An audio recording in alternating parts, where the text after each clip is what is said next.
د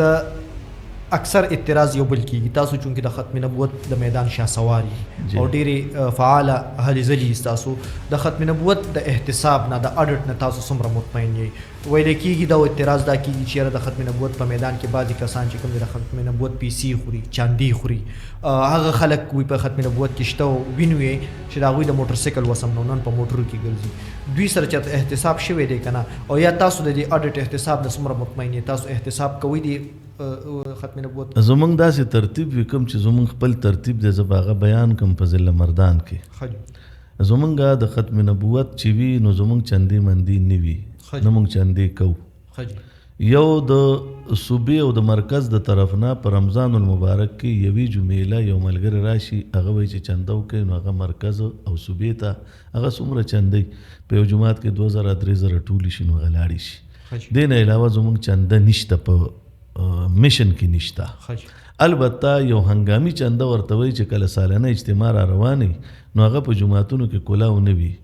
یا د بازار کې دکاندارانو نه هغه داسې حساب وي چې هر یونین کونسل ته حواله کې ته به دومره پیسې راوړې اوس یونین کونسل یې په کومو طریقو خلکو نه والي نو د هغې رسید بوکي په رسید باندې کټ کړې چنده میلاویږي دویمه خبره دا چې هغه چنده چې وي هغه چې را ورسي نو مغول زموږ دفتر ته لاړ شي په دفتر کې په هغې باندې دستخطونه وشي رسید د هغې کټ شوی رسید نمبر موجود وي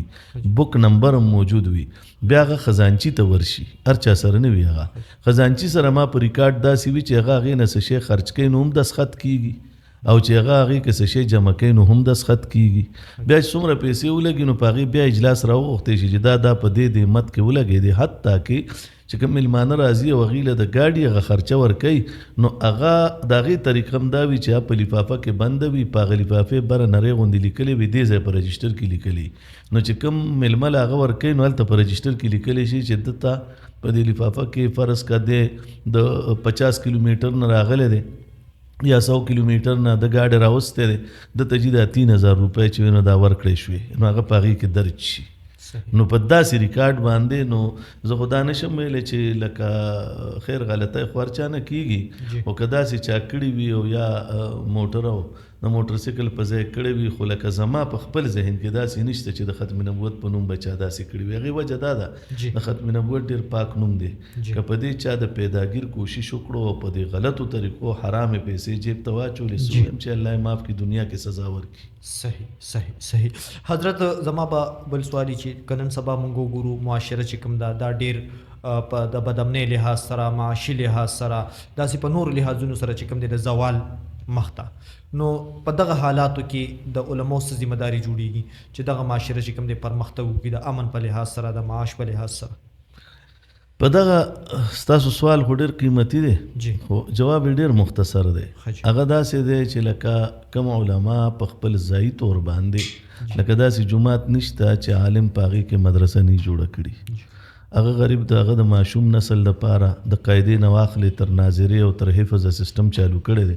دې نه علاوه د جمعې په ورځ مستقلا په موضوعګانو باندې هغه بحث کوي اکثري داسې دي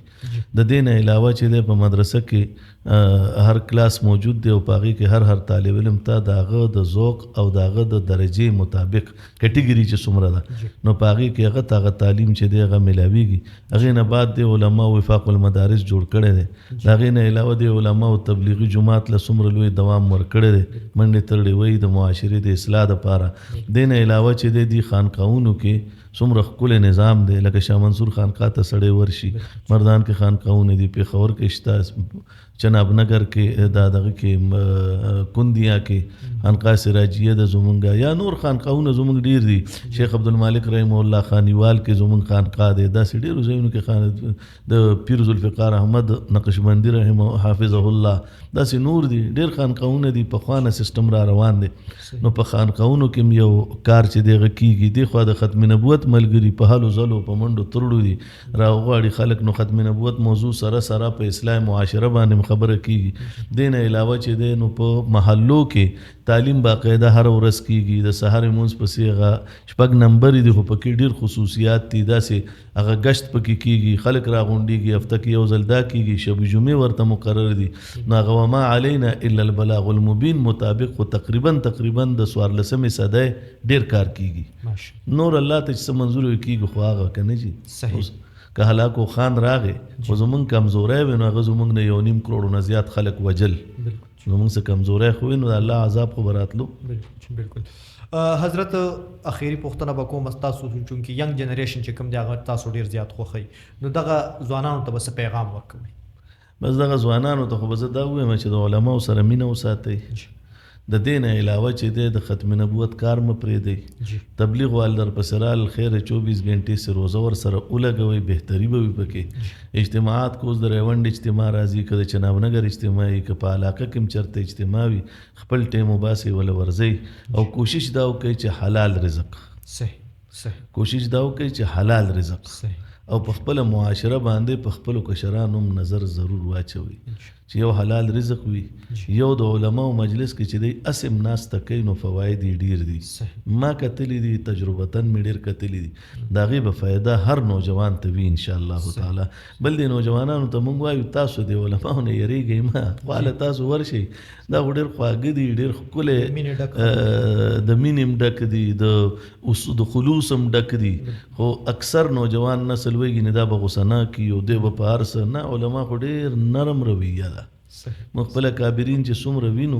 نو ډېر ښکلي انداز کې هغې خلکو سره پیش راځي. یو وارې بیا زه ستاسو منندویه یم چې د خپل قیمتي ژوند یو څو قیمتي لمحې هم زموږ په نوم کې ډېره زیاته مننه وکړم حضرت.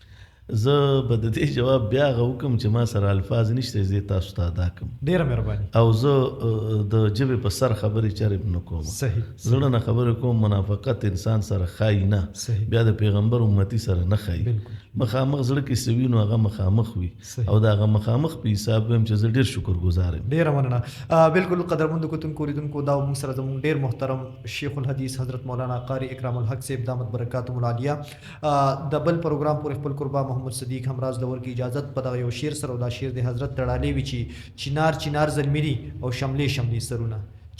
چینار زلمی دي او شملې سرونه نختر ځواني دي او د علم ادب غرونه خاد آباد بریادی راته اوسئ د لوی الله په امان.